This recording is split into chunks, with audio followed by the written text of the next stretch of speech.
بلوچستان کے عظیم سپوت، قوم پرست رہنما اور بزرگ سیاستدان نواب اکبر خان بگٹی کو ہم سے بچھڑے 7 برس ہو گئے۔ انہوں نے کہا کہ اس ملک میں بلوچ کا فیوچر نہیں ہے، اور ہم بھی دیکھ رہے ہیں میرے والد کو، انہوں نے کہا جی اکبر بگٹی کو قتل کر دیں گے سب ٹھیک ہو جائے گا۔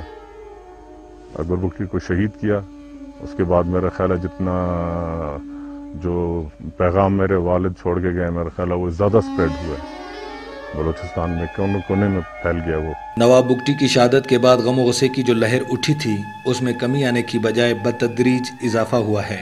وزیر دفاع، گورنر اور وزارت اعلیٰ کے عہدوں پر فائز رہنے والے محب وطن پاکستانی سیاستدان کو ایک آمر نے ذاتی انا پر پہاڑوں میں گھیر کر شہید کرا دیا۔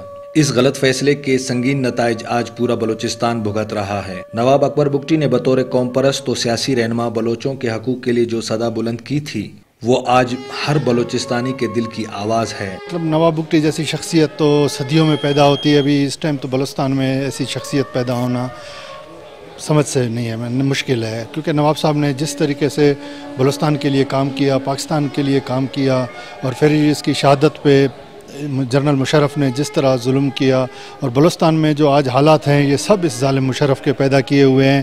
بس دعا کرو اللہ کرے کہ بلوچستان میں لگی ہوئی آگ کسی طریقے سے ٹھنڈی ہو جائے۔ بحیثیت وزیر اعلیٰ نواب بگٹی کا ریکارڈ بہترین رہا۔ گڈ گورننس کے لیے اگر بلوچستان میں کوئی مثال دی جاتی ہے تو وہ بگٹی دور ہے۔ نواب اکبر خان بگٹی کو بلوچستان کے حقوق کے لیے آواز اٹھانے کی پاداش میں جان قربان کرنا پڑی، اور اہم امور پر ابتدائی میں اتفاق رائے ہو جانا چاہیے تھا۔ ان پر اہل سیاست اور با اختیار قوتیں ہمیشہ منتشر الخیالی کا شکار رہے ہیں۔ 7 برس بعد نواب بگٹی قتل کیس عدالتوں میں پہنچ کر منطقی انجام کی طرف بڑھ رہا ہے۔ نواب صاحب کے جو قاتل ہیں، جو نامزد ملزمان ہیں، پرویز مشرف سمیت جتنے شوکت عزیز، اویس غنی یا جو بھی ہیں، ان کو ضرور اس کی سزا ملنی اور سزا ملنی چاہیے۔